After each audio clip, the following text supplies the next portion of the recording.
Hi, this is Val Johnson. Welcome to the Interludes Extra. And this is the YouTube channel of our podcast, Interludes. Check us out and enjoy. I am excited to introduce to you a new filmmaker, person who came out with a film called Grief. And it's a very close topic to my heart. And I wanted to talk to him and find out what he was thinking about when he made this. And then also the people that you see as everyone that was involved in making the project. Because as when you do a film, it's not just you, it's everyone else that gives to the project. Ladies and gentlemen, I want to introduce you to Kevin Urquhart. Hey everyone. How are you today, Kevin? I'm good. My name is Kevin Urquhart. I am a new filmmaker. I go off of Urquhart Kevin or Urquhart Kevin, which is French. I decided to go the French way. I have some French citizenship and heritage a little bit. So big entertainment. Kevin, do me a favor and introduce who we are looking at right now. Yes. So here. I don't know if they see him the same way I do, but Brian O'Neill Duxon and Jizzy Wallace here, who played the dad and the mom, Eric Camden and Beatrice Camden. We have Douglas Fairnot, who played Alex Camden. We have Smith Ali, who is my DP. Simone Wynn, about to butcher that for some reason. Simone Wynn, who played Kim. Adrian, who did our music score, and Liz Urenick, who played our nurse, Mandy. Wow. And I wrote, directed, and produced it. Right, exactly. So filmmakers, it's always fun. It's an arduous process to come up with an idea, to come up with a script to, you can imagine it in your mind, but for it to actually go and be on screen is totally different. Tell me your inspiration for doing this short film, Grief. Okay, so a while back, and some people who was a part of the film may know about this, some weren't aware, but a while back I had a liver transplant back in 2015. And so I remember having a conversation with a friend of mine's aunt. Her son was going through some liver issues at the time. And so we were talking, I was trying to pick the brain of the idea of the concept from a mother's perspective on what she was going through while her son was going through some health issues, because my mom wasn't too open with me about how she was feeling at the time. And as I was encouraged to write a script and enter it into one of the competitions in Virginia, the script kind of more idea from the child's perspective. So I related a lot to it by being in the hospital myself. And so that turned into the Grief film that ended up becoming out and that we were able to shoot.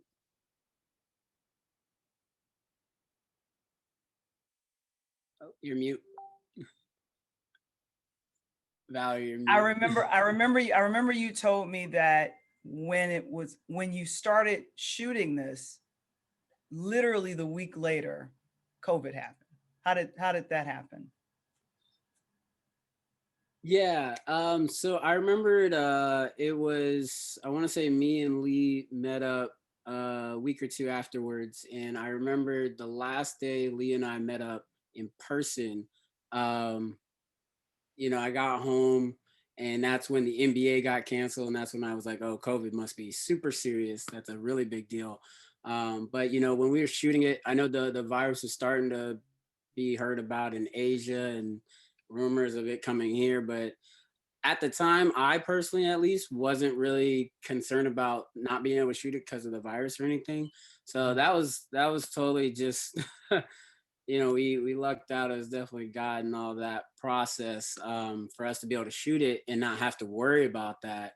And so when Lee and I met up for post-production stuff and we were just talking, I think that's the same day I spoke to Adrian and we were talking about score ideas. NBA canceled the same day. And let me now direct it to our DP. I know he's traveling right now, Smith Ali. How did you meet Kevin and why did you want to help him with this project? Yeah, so we just met. I think one of my friends had told him about me, and we just honestly connected through there. Um, and he told me about the idea, and I was like, "Yo, let's do it." We was looking for locations and everything, and there's a spot in Atlanta that I shoot at a lot called Studio Space that literally has around like 8 different sets within it. They actually built a couple more sets down there.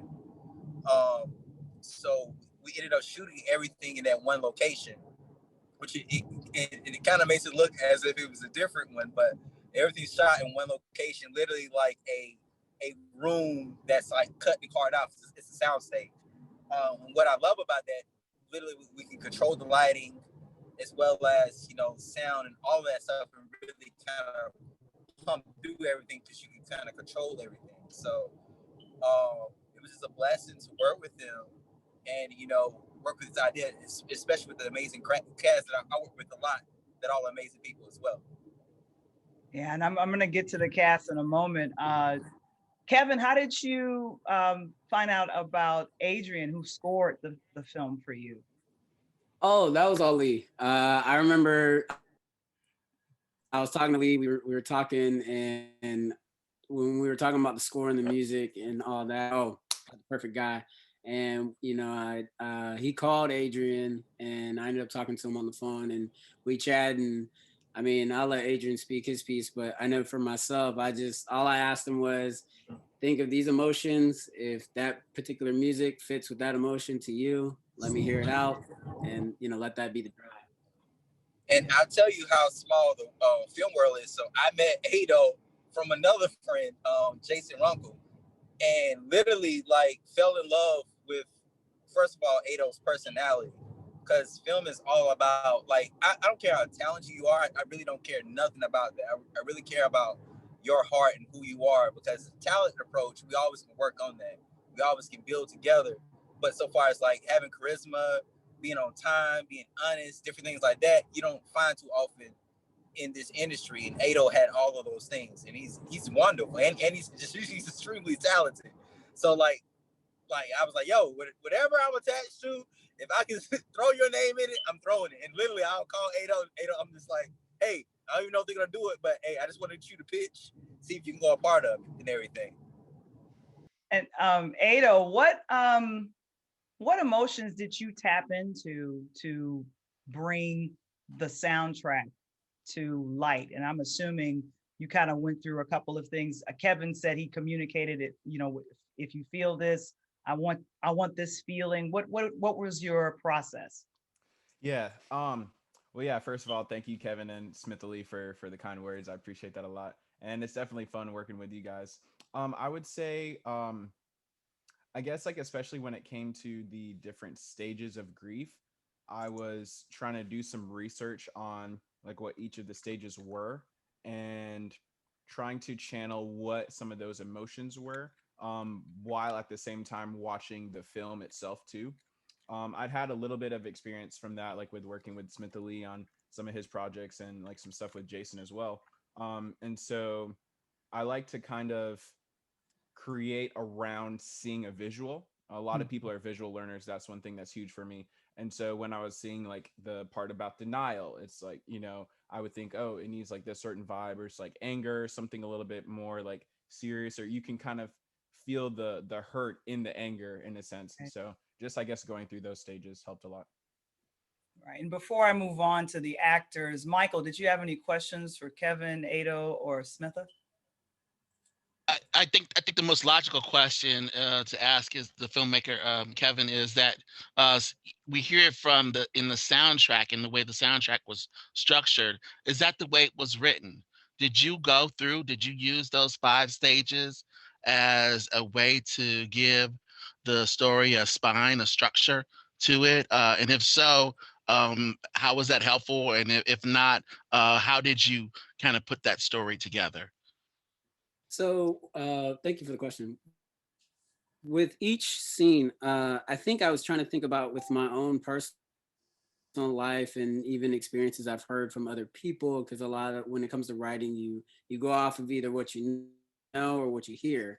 Think, okay, with what people say when they're in denial, or what does it look like when someone's in denial, and then thinking about as well, what am I feeling when I'm in denial about a situation, or when I'm upset and angry, or when I'm bargaining about a scenario, or in a depressive state, or when I get to that final conclusion of acceptance. And people can bounce around from those type of different griefs stages. And so when it came to the music, I'll admit I'm not as knowledgeable with music, so I definitely like put a lot more trust with Adrian on that. I felt, this is what he does. I got to hear a couple sample pieces before I even spoke to him. And so I really liked the vibe he got. And so when we spoke, I could tell, similar to Lee, like you want to like the person you're working with. And from the jump, I was like, he seems very easygoing. I think he'll comprehend it. And as I was explaining it to Lee, he was like, this guy would work well. So I really want to just, I thank him. I thank Lee about helping me, add that into the film, because that is not my specialty. So I don't always think of music whenever I'm writing a scene. Right. Now let me get. Oh, go ahead, Michael. Just one other question kind of connected to that, and I want to throw it to Mr. Lee there. One of the things I like to do, if I can, and because of the length of this short film, is that I was able to watch it once with sound and then watch it without sound, because it's a film, and films have that unique quality to them where you should be able to understand everything without having to hear the words. It's not a play.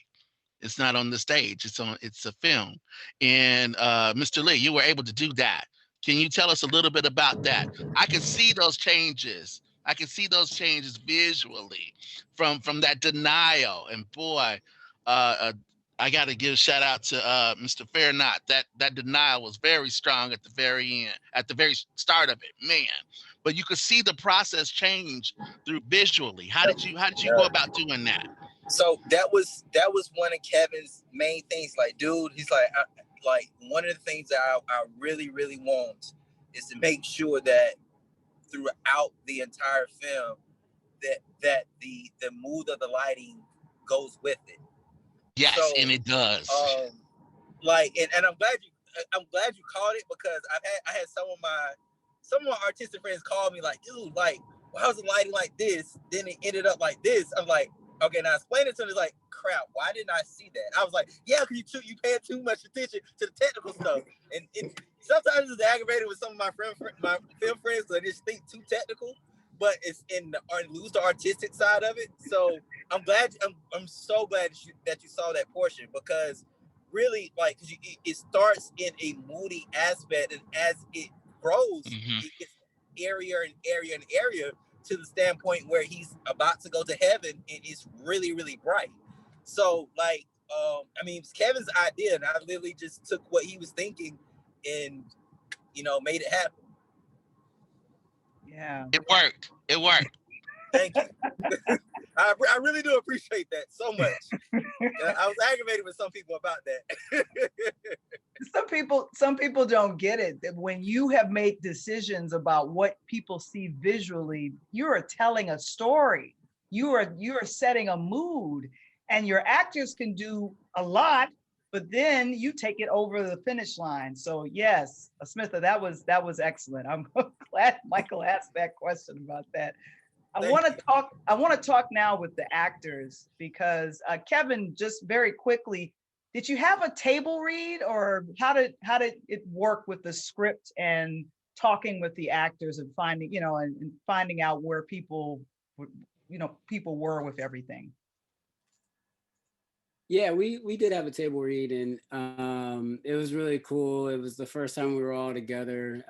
Now, funny thing is, I was the outsider of this group, myself and Liz specifically, because they've all worked together, had all met each other before on different other projects. So I was like, well, great, the chemistry will be great. That can be a struggle by itself. So the fact that I learned this very quickly, because I didn't know that when I started talking with them individually, but once they came over, we were all in the same spot. was like, oh, you guys all know each other. So, but the table read went well. And funny enough, because I know at the end, me and Lee met up later about working at the studio, but we had actually originally were going to shoot at one of my friend's house. And Right. so we had did the table read, and we were at that house, and we showed like where the scenes, and we did the whole like where physically people would be.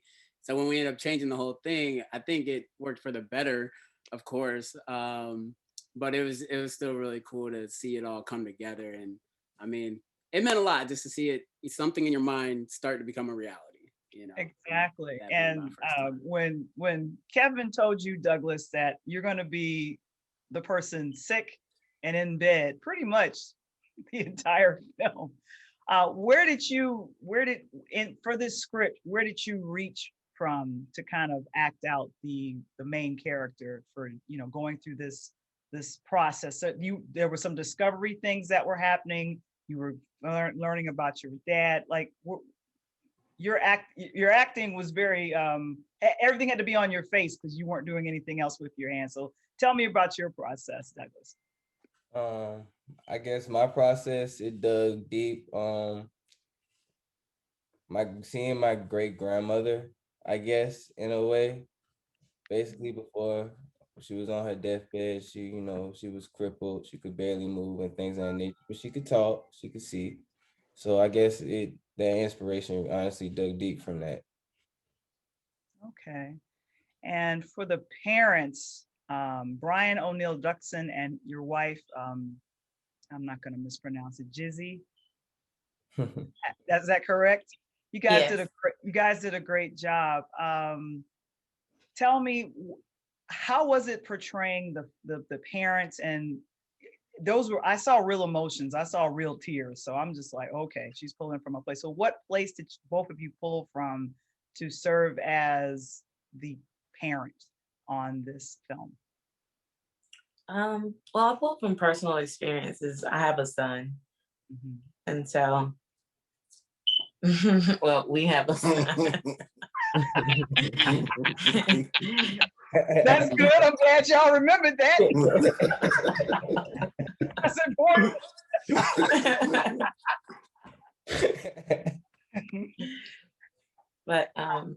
But we have a son, and just pulling from that and just imagining just that being him doing something stupid. Yeah. And Brian, I've heard that you've worked on some other projects. How was it working with Kevin? And awesome. Honestly, the directors, writers that I've worked with before, he ranks, even though this is like his first project, he ranks up there with just being a good guy. I don't know if anybody else said that, but he's a great guy, and he allows you to go through the journey. Of course, this is his first project, but man, it's great to work with people like him. I will work with him 1,000 times. Him, Lee, those guys, man, I will work with these guys. They call me, I'm coming. So it was great, and to get there, man, working with my wife and understanding how talented she is, she makes it easy for me. Working with Dougie's like a little brother, son, nephew to us. So I even spent a couple of days with them, like going after work, just spending time with them, talking to them like as if they were my mom and dad, and even going over lines. Like that was a huge help for me to actually bring out who Alex Camden was on the screen. Excellent. Michael, I look like you had a burning question. Yeah, just to Brian, had you worked with your wife before? Oh yeah. You all have worked together before. All right. Yeah, because she's been my wife. She's been my daughter. We've been siblings. Brother. Yeah, she's been my sister. Okay. We've been some other stuff. Yeah. So. Okay. All right. So Jizzy, this wasn't your first movie, or was it? It wasn't. No. Okay. All right. Okay. Because I mean, you set it up. I mean, when people see, they'll understand. But you know, the father comes in a little bit later. He has a kind of a grand entrance, but you're there from the very beginning. So you create the reality that your son has gone through something, and we have to see it through your eyes and your face, and you do it so effectively that there's never any doubt.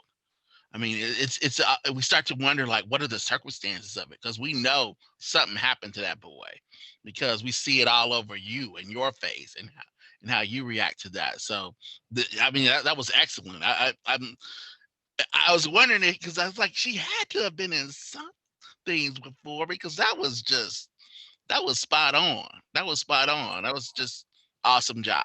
Definitely. Thank you. I'm going to swing it over to Liz, and I see she's traveling as well. Liz, to be the nurse, look like you were given some very poignant lines. I noticed, Kevin, what lines you gave her. Did you do any research for the nurse, and what did you pull from to portray someone that's giving grim news to family members, as well as the person? You had a nice dialogue with the main character too. Yeah, thank you. I'm a sign language interpreter. And so I work in the hospitals a lot. So I see the interactions, I mean, almost on a daily basis of how nurses interact with patients. And that's something that I pulled from pretty regularly. Even how the nurse mannerisms were, checking pulses or writing things down. That was something that I definitely pulled from. And there's no way you could have known, Liz, that if nurses would become essential workers literally weeks later, and what would happen with COVID. So are you still working actively in the hospitals, or what are you, is that, I'm just curious, because there's no way we could have known when you all were filming this. There was no way none of you could have known what was to come and what was to be impacted via the coronavirus. So Liz, I'm just asking you, just curious. Yeah, no, great question. So I am currently by choice not working in the hospitals right now. We do have a lot of essential workers who are as sign language interpreters in the hospitals. And I mean, all power to them. But for me personally, it's just not the right moment. And luckily I have other options too. But I definitely really appreciate all of the essential workers and the people on the front line and what they do every single day. And Simone portrays the girlfriend. A lot of I wanted to know more about what happened in that relationship. Oh, Alex, man, what did you do? Yeah, Alex was doing what males do. He was, we were supposed to be dating, and then I ended up getting pregnant, and I found out he was cheating. So, that burned me, I hadn't even told him yet. So it was, I was already nervous about telling him about the pregnancy.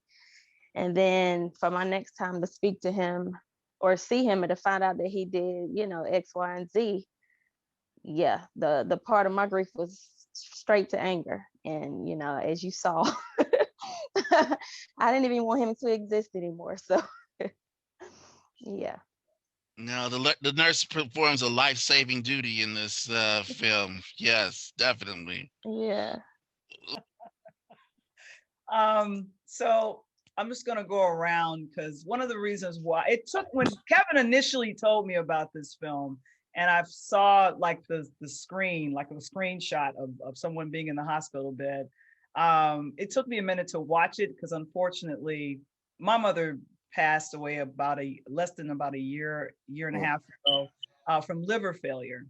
And kind of that grief that you go through is something that I feel so close to. So I'm just going to ask, has anyone lost anyone within the last year or so? Raise your hand. I'm just asking. Okay. And with the people that you've lost, or the person that was very close to you, I actually want to just direct this to Kevin first. It was important for you to release this film on, I believe it was the anniversary of your father's and his birthday. Explain the time that you released this. This was to honor your father. Yeah, so getting into film kind of later in my life, you know, being in my early 30s now, my dad was big on recording everything. So is like, you know, thinking if I grew up with him, he died when I was 11. You know, maybe I would have stuck with, well, I was an actor back then, but stuck with the film and all that. But when releasing the trailer, when Lee had it all finished up, I remember thinking to myself, you know, maybe I should make it a monumental release date. So I released it on the anniversary of his death, and then releasing the film, wanting to hold it to his birthday. So releasing on his birthday was, you know, my way of kind of paying homage to him in that sense. And since it was a subject matter, it was the first time I really could comprehend the grieving process and all that, and realizing I didn't handle grief necessarily the best way. He wasn't the first person I necessarily lost in my life, but he was definitely the closest person I had lost at that time. So being an 11-year-old boy, losing his dad, it's like it reshapes you and reshapes who you end up becoming. So, you know. Yeah, I think your dad would be very proud of this project. And, you know, 3 cheers to you. Michael, did you have any questions? He's thinking. I wanna ask about I think it's an exchange that happens between Alex and the nurse. So so I guess this question is to both of those actors. They raised the question, what would you do to get a second chance? What would you give up to get a second chance? And certainly, I mean, that's one of the things you can come away with as you're watching this. And I'm just wondering what each of you were thinking at that time as that's happening. I mean, we learned a lot toward the end. I don't want to give that away, but there's an uneasiness, a tension at that time of asking that question, and I want to pose that to you. What would you give up to get a second chance? It could be either Douglas or Liz. Yeah, either Douglas, why don't you start off? What would you give up to get a second chance? At that point, I was with Alex. I would have gave up everything because at this point, I was on my deathbed. I didn't know if these were my final words. These were my final seconds, my final minutes of breath. At that point, I was ready to give up every little bit of ounce of my life just to make everything go back to the way it was before I ended up in the bed. Okay. Okay. And Liz? For me, I have a family member who is an alcoholic, and going through that of portraying somebody who is really just kind of begging for that to be taken away, to be given up for somebody else. I kind of put that into more of an internal perspective of what would I do? Like if I'm craving that or having that addiction or going through that, what would I give up? And I think that's where it came from. All right. Was that a new concept? And this, I'll throw this back to Kevin as well. I know growing up, I mean, probably on the earlier side of life rather than now, but as a kid, you kind of make those deals with God at times. You say, oh, God, you get yourself stuck. I've been stuck in some situations where you know, Deus Ex Machina got me out of there. I don't know how I got out of that situation, but I made that deal. I said, oh God, if you get me out of this, I will stop X, Y, or I'll stop Z. I won't do this, you know, and I get myself out of that. And I have to remember, what else I could give up? What was it?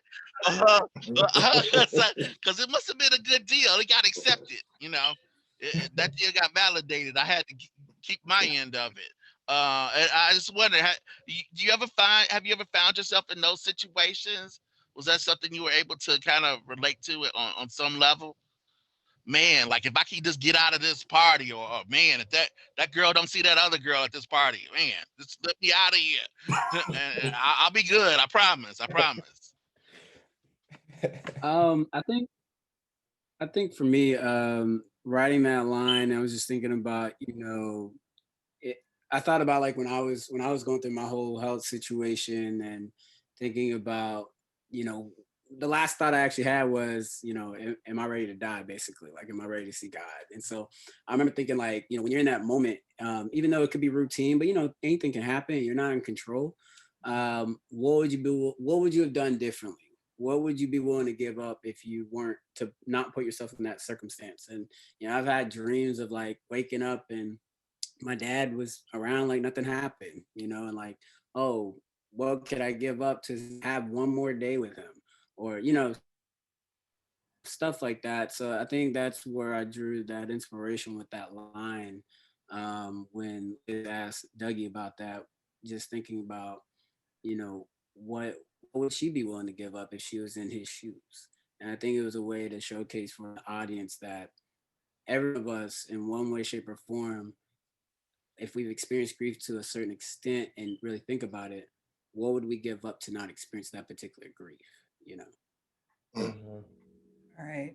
That's why I feel like this short film is important, and it's amazing what you were able to capture in such a short time. And kudos to everyone who acted on this project, who scored, Adrian and Smith Ali. It looked so good. I have other additional questions I might ask after we end, but I want to thank you guys for taking the time out to, share your experience with about what you went through with Kevin doing this film. And I wish you much more continued success. Kevin, if people wanted to see, we have one more question on the floor. Michael, go ahead.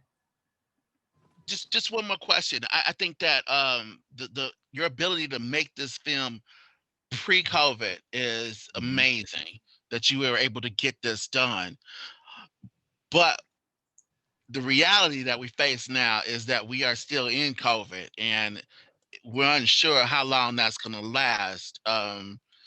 Because of that, we have over 500,000 people who in some way have had family members, friends who have had to go through the central kind of theme and message of this film. They've gone through grief in ways that they probably never thought they would have to go through.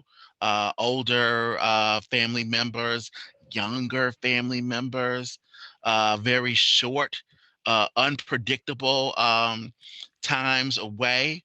And they weren't able to do what you were able to give and provide in this film. They weren't able to say goodbye and be there in that room. And I'm wondering, in this kind of post-COVID world, what value you may see from this film, that this could give people that sense of closure that they didn't get on their own. Kevin, how do you see this film being viewed in a kind of a post-COVID world? I think it's a way to really embrace the grieving process. I think be able to exercise the different stages when you need to exercise those stages, but at the same time to be able to know that it's healthy to do that.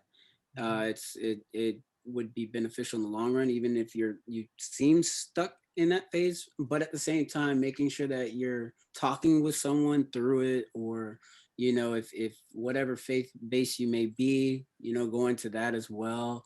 If professional help, that is a way as well. Having an outlet that's positive or healthy for the grieving process, I think is a great way. And so even with this film, for people to see it, and I'm just grateful for the cast and the crew that were involved with it, but to be able to see it, I think it's a great way to really share in that, and knowing that cherish the times you are with them, and that was something I wanted to really express with Jizzy's character, with just the fact that she would bring up things in the past while he was in the hospital bed, And, you know, living in those moments, I think is very great to keep that memory alive.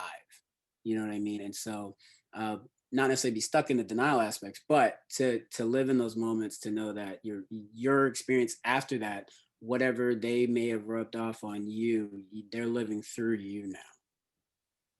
Yeah. And I have to say, one of the reasons why I started my podcast was to honor my mom. And Michael has been a large help in keeping this platform. So like I said, I thank you so much, you guys, for taking the time out to share about working with Kevin and in this short film called Grief. Now, if anyone wanted to see it in its entirety, Kevin, where do we go? So I can post a link on my Vimeo account on the Facebook page, and you guys can definitely take a look at it. I just want to sit here and say thank you all to everyone who was a part of it. It meant a lot to me. First time to see something that is in my head to become a reality. Lee, big ups on really helping, really bringing the image together. Jizzy, I'll admit, you know, in that one scene, I was worried I was going to push you too far, but you did it so smoothly. And I know it takes a toll to get emotional. So, you know, I was like, oh, hopefully she's good. So, but even Brian, you know, it was great to see, like, I think you had the most challenging task is you had to go through all 5 stages in such a short amount of time. You know, and so to see that and you portraying it is great. And then Simone really just bringing out the anger aspects was so great to see come to life and really, you know, oh wow, she you know, I'm not gonna spoil it, but you know, she may do something. And, you know, and Liz with bringing out that approach is always great to see. And Dougie, you know, I told you from the jump, you're gonna be carrying it. So, and you did, and I really appreciate that too. And then Adrian adding on the music at the end. You know, you brought in the audio that I couldn't even hear myself fully, so I really appreciate it too. So I really appreciate everybody working on this project. I hope it meant the same to you. And I'm just grateful. I'm Val Johnson. Thank you so much for joining me for Interludes Extra. Please like and subscribe to Interludes, our YouTube channel. I'm Val Johnson. Take care.